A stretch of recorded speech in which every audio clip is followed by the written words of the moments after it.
Hello, അമ്മ മനസ്സിൻ്റെ പുതിയൊരു കഥയിലേക്ക് എല്ലാവർക്കും സ്വാഗതം. ചാനൽ ആദ്യമായിട്ട് കാണുന്നവരാണെങ്കിൽ ഒന്ന് സബ്സ്ക്രൈബ് ചെയ്തിട്ട് ലൈക്ക് ചെയ്യണേ. ജാനകി ഇരുന്ന് പൊട്ടി പൊട്ടി കരയാണ് വാസുദേവൻ പോയതുകൊണ്ട്. ആരതി അമ്മയെ ആശ്വസിപ്പിക്കുന്നുണ്ട്. അമ്മ കരയാതെ അമ്മ ഇങ്ങനെ കരഞ്ഞു കഴിഞ്ഞാൽ അത് അമ്മയുടെ ശരീരത്തിന് തന്നെയാണ് ദോഷം ചെയ്യുക. അപ്പോൾ ജാനകി കരഞ്ഞുകൊണ്ട് മകളോട് പറയാണ്, എങ്ങനെ കരയാതിരിക്കും? നിൻ്റെ അങ്കിളും മുത്തശ്ശനും ചേർന്ന് നിൻ്റെ അച്ഛൻ ഈ വീട്ടിൽ നിന്നും പടിയിറക്കി വിട്ടില്ലേ? അദ്ദേഹം എങ്ങോട്ടേക്കാ പോവുക, എന്താ ചെയ്യാന്ന് ഒന്നും അറിയില്ല മോളെ. ആരതിക്കും അത് ഓർക്കുമ്പോൾ സങ്കടം ഉണ്ടായിരുന്നു. പക്ഷെ അമ്മ ഇങ്ങനെ കരഞ്ഞുകൊണ്ടേ ഇരിക്കുന്നത് കൊണ്ട് അവൾ അമ്മയെ ആശ്വസിപ്പിക്കുകയാണ്. അമ്മ എത്ര പ്രാവശ്യം പറഞ്ഞു, അമ്മ ഇങ്ങനെ കരഞ്ഞുകൊണ്ടേ ഇരിക്കല്ലേ. അപ്പോഴേക്കും മേഘ അങ്ങോട്ടേക്ക് വരുന്നുണ്ട്. മേഘ വന്നിട്ട് ജാനകിയെ സമാധാനിപ്പിക്കുകയാണ്. അമ്മായി, ഇപ്പം എന്ത് സംഭവിച്ചിട്ട് അമ്മ ഇങ്ങനെ കരഞ്ഞുകൊണ്ടിരിക്കുന്നത്? അപ്പോൾ ജാനകി കരഞ്ഞുകൊണ്ട് മേഘയോടും ചോദിക്കുന്നുണ്ട്, ഇനി എന്താ നടക്കേണ്ടത് മേഘ? ഇല്ലാത്ത തെറ്റുകുറ്റങ്ങൾ ചാർത്തിയ ഒരു കള്ളനെ പോലെ ഈ വീട്ടിലെ മരുമകനാണെന്ന് പോലും ഓർക്കാതെ നിന്റെ അച്ഛൻ എൻ്റെ ഭർത്താവിനെ ഈ വീട് വിട്ട് പറഞ്ഞയച്ചില്ലേ? ഈ അപമാനത്തിന് ശേഷവും ഞാൻ ഈ വീട്ടിൽ ജീവിക്കണോ? അദ്ദേഹം ഇല്ലാത്ത ഈ വീട്ടിൽ ഞാൻ എന്താ ചെയ്യണ്ടേ? അതുകൂടെ പറ. ഞാനും എവിടെയെങ്കിലും പോവുകയാണ്. ജാനകി പൊട്ടി പൊട്ടി കരയാണ്. ആരതി അമ്മയെ ആശ്വസിപ്പിക്കുന്നുണ്ട്. അപ്പോൾ മേഘ വന്നിട്ട് പറയുന്നുണ്ട്, അമ്മായി, നിങ്ങൾ എവിടെയും പോവേണ്ട ആവശ്യമില്ല. നിങ്ങളുടെ കൂടെ എപ്പോഴും ഞാനുണ്ട്. മതിയോ? 85 ലക്ഷം രൂപ തിരിച്ചു കൊണ്ടുവന്ന് കൊടുത്താൽ മാത്രമേ ഈ വീട്ടിലേക്ക് കയറാവൂന്ന് എൻ്റെ ഭർത്താവിനോട് നിൻ്റെ അച്ഛനും മുത്തശ്ശനും പറഞ്ഞില്ലേ? ഞങ്ങൾ അത്രയും പണത്തിന് എവിടെയാ മേഘ പോകുക? കരഞ്ഞുകൊണ്ട് ജാനകി ചോദിച്ചപ്പോൾ ജാനകിയുടെ കൈകൾ ചേർത്ത് പിടിച്ചുകൊണ്ട് മേഘ പറയുന്നുണ്ട്, ഇപ്പം എന്താ വേണ്ടത്? മാമൻ ഈ വീട്ടിലേക്ക് തിരിച്ചു വരണം, അത്രയല്ലേ ഉള്ളൂ? അപ്പോൾ ജാനകി അവളോട് ചോദിക്കുകയാണ്, അത് നടക്കുമോ മേഘ? തീർച്ചയായിട്ടും നടക്കും അമ്മായി. നീ പറയുന്നത് എനിക്ക് മനസ്സിലാവുന്നില്ല മേഘ. അപ്പോൾ മേഘ പറയുന്നുണ്ട്, മാമനെ എങ്ങനെയാണ് ഈ വീട്ടിലേക്ക് തിരിച്ചു കൂട്ടിക്കൊണ്ട് വരേണ്ടതെന്ന് എനിക്ക് നന്നായിട്ടറിയാം. ആരതിക്കും മനസ്സിലാവുന്നില്ല മേഘ എന്താ ഉദ്ദേശിച്ചതെന്ന്. അപ്പോൾ മേഘ പുഞ്ചിരിച്ചുകൊണ്ട് അവരോട് രണ്ടുപേരോടായിട്ട് പറയുന്നുണ്ട്, അതിനെക്കുറിച്ച് ആലോചിച്ച് നിങ്ങൾ രണ്ടുപേരും വിഷമിക്കേണ്ട, ധൈര്യമായിട്ടിരിക്കുക. ജാനകിക്ക് വിശ്വാസം വന്നിട്ടുണ്ടായിരുന്നില്ല. അവർ വീണ്ടും ചോദിക്കുകയാണ്, നിന്നെക്കൊണ്ട് അത് കഴിയുമോ മേഘ? കുറച്ചു നേരം കൂടെ കാത്തിരുന്ന് നോക്ക് അമ്മായി. മേഘ അവർക്ക് ധൈര്യം കൊടുത്തിട്ടാണ് പോകുന്നത്. പക്ഷെ അപ്പോഴും ജാനകിക്കും ആരതിക്കും അത് പൂർണ്ണമായിട്ട് വിശ്വസിക്കാൻ സാധിക്കുന്നുണ്ടായിരുന്നില്ല. അതേസമയം ജ്യോതിയുടെ വീട്ടിൽ കോളിംഗ് ബെല്ല് കേട്ടപ്പോൾ അവൾ വിചാരിക്കുന്നുണ്ട്, ഈ സമയത്ത് ആരായിരിക്കും? ജ്യോതി വാതിൽ തുറക്കുന്ന സമയത്ത് മുന്നിൽ വാസുദേവനെ കാണാണ്. ആദ്യം ചെറുതായിട്ട് ജ്യോതി ഒന്ന് ഞെട്ടിയെങ്കിലും പെട്ടെന്ന് ചോദിക്കുന്നുണ്ട്, വാസു നിങ്ങളാണോ? വാ, അകത്തേക്ക് കയറ്. വാസുദേവൻ അകത്തേക്ക് കയറി വന്ന് സോഫയിൽ ഇരുന്നപ്പോൾ വാതിലടച്ചുകൊണ്ട് വന്നിട്ട് ജ്യോതി ചോദിക്കുന്നുണ്ട്, എന്താ, എന്തു പറ്റി? എല്ലാം അവസാനിച്ചു ജ്യോതി. ആ മഹേന്ദ്രൻ എല്ലാം കണ്ടുപിടിച്ച് എന്നെ വീട്ടിൽ നിന്നും പുറത്താക്കി. അത് കേട്ടതും ജ്യോതിയും ഷോക്കാവാണ്. എന്തൊക്കെ നിങ്ങളീ പറയുന്നത്? അതേ ജ്യോതി, ഞാൻ പറഞ്ഞത് സത്യമാണ്. ഞാനാണ് ആ പണം മോഷ്ടിച്ചതെന്ന് എല്ലാ തെളിവുകളോടെയും മഹേന്ദ്രൻ കണ്ടുപിടിച്ചു. ജ്യോതി ഞെട്ടി നിൽക്കുകയാണ്. അപ്പോൾ വാസുദേവൻ പറയുന്നുണ്ട്, എനിക്കൊന്നും ചെയ്യാൻ പറ്റിയില്ല മോളെ. ഒന്നുകിൽ പണവുമായിട്ട് തിരിച്ചു വാ, അല്ലെങ്കിൽ വീട് വിട്ട് പുറത്തേക്ക് ഇറങ്ങിപ്പോയിക്കോ എന്ന് പറഞ്ഞ് എൻ്റെ വീട്ടിൽ നിന്ന് പുറത്താക്കി. എനിക്കിപ്പോൾ എന്താ ചെയ്യേണ്ടതെന്ന് മനസ്സിലാവുന്നില്ല ജ്യോതി. ഇങ്ങോട്ട് നോക്ക്. എനിക്ക് ആ വീട്ടിലേക്ക് തിരിച്ചു പോവണമെങ്കിൽ ഒന്നുകിൽ ആ 85 ലക്ഷം രൂപയായിട്ട് വേണം പോവാൻ, ഇല്ലെങ്കിൽ എന്നെ ആ വീട്ടിലേക്ക് അവർ കയറ്റില്ല. ജ്യോതി ഇങ്ങനെ ഷോക്കായിട്ട് നിൽക്കുകയാണ്. അപ്പോൾ വാസുദേവൻ പറയുന്നുണ്ട്, എനിക്ക് ആ പണം നീയാണ് തരേണ്ടത്. ജ്യോതി വീണ്ടും ഞെട്ടിയിട്ട് നിൽക്കുകയാണ്. അപ്പോൾ മാത്രമേ എനിക്ക് ആ വീട്ടിനുള്ളിലേക്ക് തിരിച്ചു പോകാൻ പറ്റൂ. അപ്പോൾ ജ്യോതി ദേഷ്യത്തോട് ചോദിക്കുന്നുണ്ട്, നിങ്ങളെന്താ തമാശ പറയാണോ? ആ പണം കൊടുത്തിട്ടല്ലേ സ്ഥലം വാങ്ങിയത്. ആ സ്ഥലമൊന്നും അങ്ങനെ ഉടനെ വിൽക്കാൻ പറ്റില്ല. കുറച്ച് നാൾ ഈ പ്രശ്നം അങ്ങനെ അങ്ങ് വിട്ടേക്ക്. കുറച്ച് നാൾ കഴിഞ്ഞാൽ നിങ്ങൾ അളിയൻ തന്നെ നിങ്ങളെ തിരിച്ച് വിളിച്ചോളും. വാസുദേവൻ തിരിച്ചു ചോദിക്കുന്നുണ്ട്, ഒരുപക്ഷെ വിളിക്കുമായിരിക്കും. പക്ഷേ ഒരു കള്ളൻ എന്ന പേരിലായിരിക്കില്ലേ ഞാൻ ആ വീട്ടിൽ ജീവിക്കേണ്ടി വരിക? അതെനിക്ക് നാണക്കേടല്ലേ? മഹേന്ദ്രൻ ഈ പ്രശ്നം കണ്ടുപിടിക്കില്ല എന്ന് കരുതിയിട്ടാണ് ഞാൻ ആ പണം മോഷ്ടിച്ചത്. എൻ്റെ സ്വന്തം മക്കളുടെ മുന്നിൽ കള്ളനാണെന്നുള്ള പട്ടവും ചാർത്തി നാണക്കേടോടുകൂടി തലകുനിച്ച് നിൽക്കേണ്ടി വരുന്ന ഈ അപമാനത്തോളം വലിയൊരു അപമാനം ഈ ലോകത്തിൽ തന്നെ വേറെ ഇല്ല ജ്യോതി. ജ്യോതി ഒന്നും പറയാതെ കേട്ട് നിൽക്കുകയാണ്. അപ്പോൾ വാസുദേവൻ റിക്വസ്റ്റ് ചെയ്യുന്ന പോലെ പറയുന്നുണ്ട്, ഇങ്ങോട്ട് നോക്ക്. ദയവ് ചെയ്ത് ആ സ്ഥലം വിറ്റിട്ട് ആ 85 ലക്ഷം രൂപ എനിക്ക് തിരിച്ച് എന്നെ തന്നെ ഏൽപ്പിക്കേ. അപ്പോൾ ജ്യോതി അയാളോട് പറയാണ്, ഇങ്ങോട്ട് നോക്ക്. ആ സ്ഥലം എൻ്റെ പേരിലല്ല, എൻ്റെ സഹോദരൻ്റെ പേരിലാണുള്ളത്. അത് വാസുദേവന് പുതിയൊരു അറിവായിരുന്നു. അയാൾ ഷോക്കായിട്ട് ജ്യോതിയെ നോക്കുകയാണ്. അപ്പോൾ ജ്യോതി ചെറിയ നിസ്സാര കാര്യം പോലെ പറയുന്നുണ്ട്, അവനോട് പോയിട്ട് ചോദിക്കാനൊന്നും പറ്റില്ല. വാസുദേവൻ ദേഷ്യത്തോടെ എഴുന്നേൽക്കുകയാണ്. ഏയ്, നീ എന്താ പറയുന്നത് ജ്യോതി? ഏയ്, ഇതൊന്നും വലിയ വിഷയമല്ല. ഞാൻ പറയുന്നത് നിങ്ങൾ കേൾക്ക്. കുറച്ചു കാലം നിങ്ങൾ ഈ വീട്ടിൽ താമസിക്ക്. ദേഷ്യം തീർന്നു കഴിഞ്ഞാൽ നിങ്ങളുടെ അളിയൻ നിങ്ങളെ വിളിക്കും. അപ്പം തിരിച്ചു പോയാൽ മതി. അപ്പോൾ വാസുദേവൻ ചൂടായിട്ടാണ് ജ്യോതിയോട് സംസാരിക്കുന്നത്. അങ്ങനെ തിരിച്ചു പോകാനൊന്നും എന്നെക്കൊണ്ട് പറ്റില്ല. എനിക്കിപ്പോൾ ആ പണം തിരിച്ച് കിട്ടിയേ മതിയാവൂ. അത് തിരിച്ചു തന്നേക്ക്.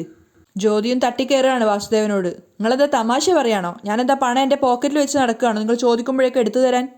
പണമൊന്നും തിരിച്ചു തരാൻ പറ്റില്ല.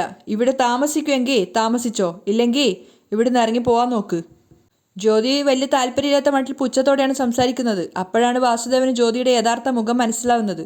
അയാൾ കുറച്ച് ദേഷ്യത്തോടെയും സങ്കടത്തോടെയും പറയുന്നുണ്ട്, ഇത്ര വർഷം എൻ്റെ അളിയൻ്റെ സ്ഥാപനത്തിൽ നിന്നും എത്ര പണമാണ് ഞാൻ നിനക്ക് എടുത്തു തന്നിട്ടുള്ളത്? അതൊക്കെ എന്താടി നീ ചെയ്തത്? അപ്പോൾ ജ്യോതി കൂസലില്ലാതെ പറയുന്നുണ്ട്, അതൊക്കെ ചിലവായിപ്പോയി.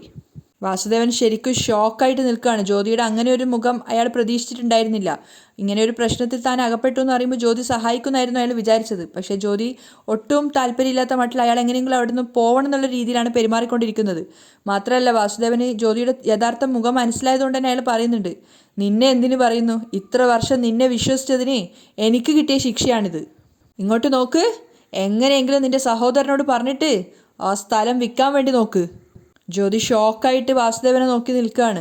അപ്പോൾ വാസുദേവൻ ദേഷ്യത്തോടെ പറയുന്നുണ്ട്, നാളെ ഞാൻ ഇങ്ങോട്ടേക്ക് ഒന്നുകൂടെ വരും. അപ്പോഴേക്കും എനിക്ക് തരാനുള്ള പണം നീ നിന്റെ കയ്യിൽ കരുതിയിട്ടുണ്ടാവണം. വാസുദേവൻ ദേഷ്യത്തോടെയും പുച്ഛത്തോടെയും ജ്യോതിയെ നോക്കിയിട്ട് അവിടെ നിന്ന് ഇറങ്ങി പോവുകയാണ്.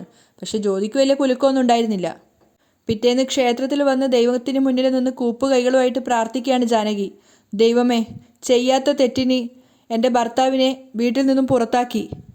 എന്തിനാ അദ്ദേഹത്തെ അവർ പറഞ്ഞു വിട്ടേന്ന് എനിക്കിപ്പോഴും മനസ്സിലായിട്ടില്ല.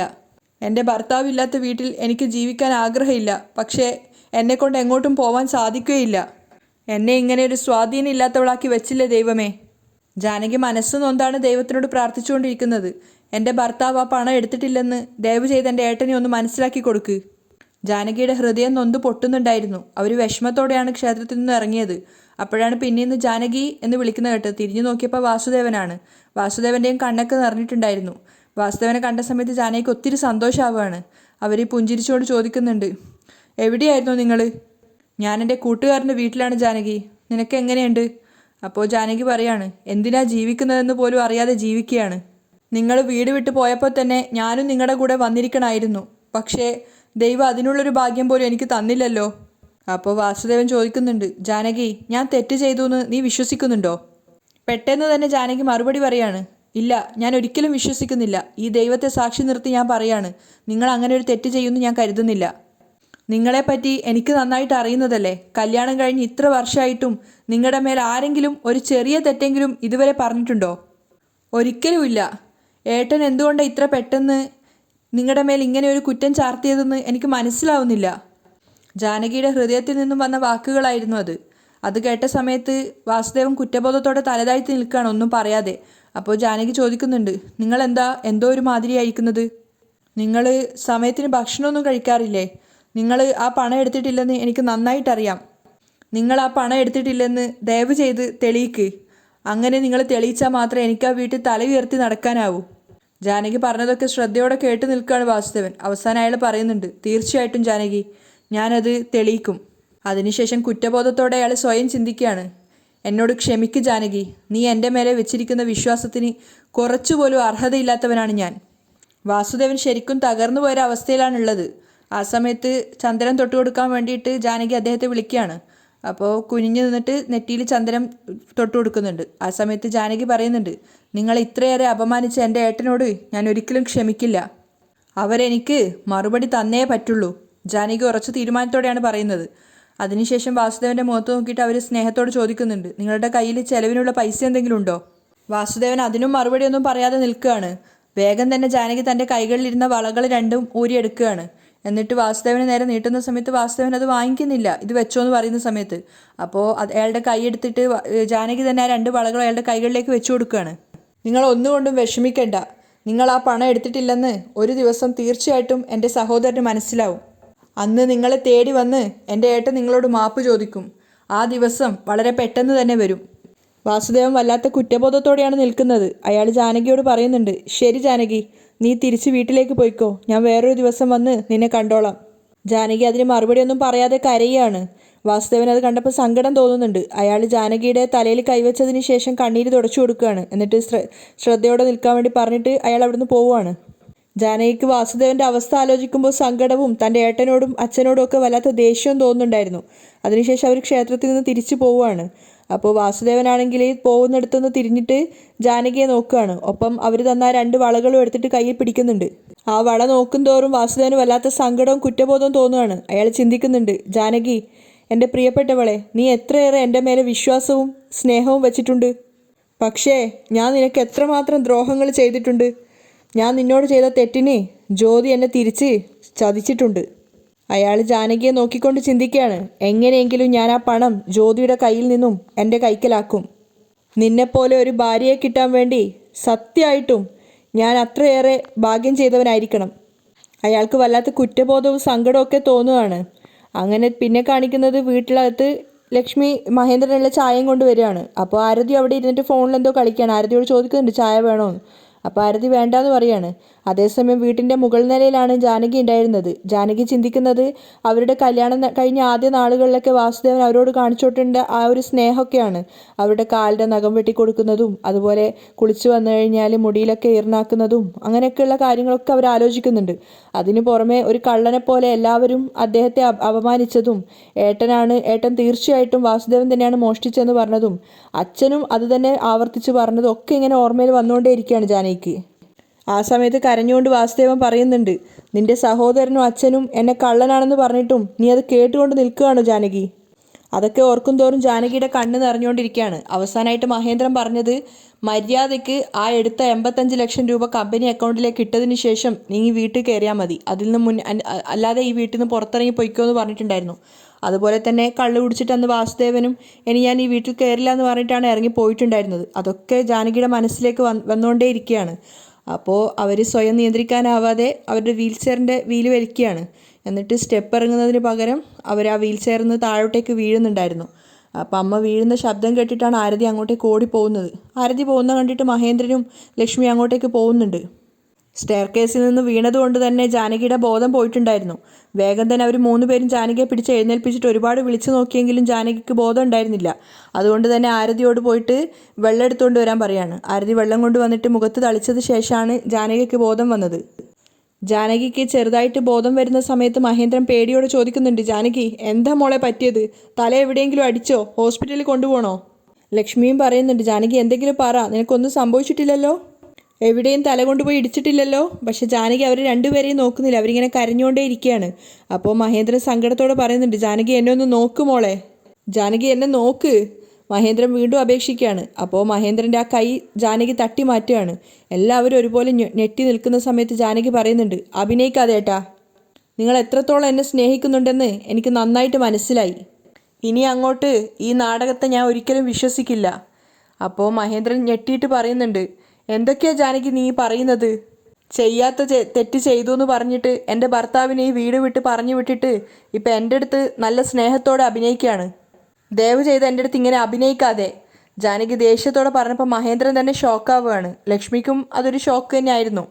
എൻ്റെ ഭർത്താവിനെ നിങ്ങൾ എപ്പോൾ ഈ വീട് വിട്ട് പറഞ്ഞു വിട്ടോ അദ്ദേഹത്തിൻ്റെ കൂടെ തന്നെ ആ സമയം തന്നെ ഞാനും പോവേണ്ടതായിരുന്നു. എന്നാൽ അതിനു പോലും പോകാൻ പറ്റാത്ത അവസ്ഥയിലാണല്ലോ ദൈവം എന്നെ സൃഷ്ടിച്ചത്. ജാനകി ഹൃദയം പൊട്ടി കരഞ്ഞുകൊണ്ടാണ് പറയുന്നത്. പക്ഷേ ജാനകി അത് പറഞ്ഞ സമയത്ത് മഹേന്ദ്രൻ അത് വല്ലാതെ വിഷമാവുകയാണ്. അപ്പോൾ ജാനകി പറയുന്നുണ്ട്, മരിക്കുവോളം നിങ്ങളുടെ മുന്നിൽ കൈനീട്ടിയിട്ട് ഭക്ഷണം കഴിക്കാനാണല്ലോ ദൈവം എന്നെ സൃഷ്ടിച്ചത്. മഹേന്ദ്രൻ കരഞ്ഞുകൊണ്ട് പറയാണ്, ജാനകി എന്താ മോളെ ഇങ്ങനെയൊക്കെ സംസാരിക്കുന്നത്? എടാ നീ എൻ്റെ തങ്കല്ലടാ, നീ എന്തിന് കൈനീട്ടി ജീവിക്കണം? നിനക്ക് എന്താ അവകാശം ഇല്ലാത്തത് ഈ വീട്ടിൽ? നിനക്ക് എല്ലാ അവകാശമുണ്ട്. മതിയേട്ടാ, അവകാശമുണ്ട് എന്ന് പറഞ്ഞിട്ട് ഞങ്ങൾക്ക് വേണ്ടി ഇതുവരെ എന്തൊക്കെയാണ് ചെയ്തിട്ടുള്ളത്? ഈ വീട്ടിലെ വേലക്കാരായിട്ടല്ലേ എന്നെ എൻ്റെ ഭർത്താവിനെയും കാണുന്നത്? അയ്യോ അങ്ങനെയൊന്നും അല്ല മോളെ, മഹേന്ദ്രൻ പറഞ്ഞു കൊടുക്കാൻ ശ്രമിക്കുന്നുണ്ട്. ഈ വീട്ടിലെ മരുമകനാണെന്ന് തോന്നിയിരുന്നെങ്കിൽ അദ്ദേഹത്തോട് ഇങ്ങനെ പെരുമാറുമായിരുന്നോ? അദ്ദേഹത്തെ ഈ വീട് വിട്ട് പുറത്തേക്കാക്കുമായിരുന്നോ? എന്നെ കല്യാണം കഴിച്ചതല്ലാതെ ഒരു തെറ്റും അദ്ദേഹം ചെയ്തിട്ടില്ലേട്ടാ, അവർ ഒരു തെറ്റും ചെയ്തിട്ടില്ലേട്ടാ. അപ്പോൾ ലക്ഷ്മി പറയുന്നുണ്ട്, എന്താ ജാനകി ഇങ്ങനെയൊക്കെ പറയുന്നത്? നിന്റെ ഏട്ടൻ ഒരു തെളിവും ഇല്ലാതെ ഇങ്ങനെയൊന്നും പറയില്ല. വാസുദേവൻ തെറ്റ് ചെയ്തിട്ടുണ്ട്. അപ്പോൾ ദേഷ്യത്തോടെ ജാനകി പറയുന്നുണ്ട്, ഒന്ന് നിർത്തേട്ടത്തി, എൻ്റെ ഭർത്താവ് എങ്ങനെയുള്ള ആളാണെന്ന് എനിക്ക് നന്നായിട്ടറിയാം. അദ്ദേഹത്തെ കുറ്റം പറയാൻ നിങ്ങൾക്ക് ആർക്കും ഒരു അവകാശവും ഇല്ല. ആരതി, എന്നെ റൂമിലേക്ക് കൂട്ടിയിട്ട് പോ. അതിനുശേഷം ഏട്ടനോടും ഏട്ടത്തിയോടും ഒന്നും പറയാതെ ആരതിയോടാണ് പറയുന്നത്. ആരതിയും മഹേന്ദ്രനും പോയിട്ട് വേഗം തന്നെ വീൽ ചെയർ എടുത്തുകൊണ്ട് വന്നിട്ട് അവർ 3 പേരും ചേർന്നിട്ട് ജാനകി ആ വീൽ ചെയറിലേക്ക് കയറ്റുകയാണ്. ജാനകി വേദന കൊണ്ട് പൊളയുന്നുണ്ടായിരുന്നു.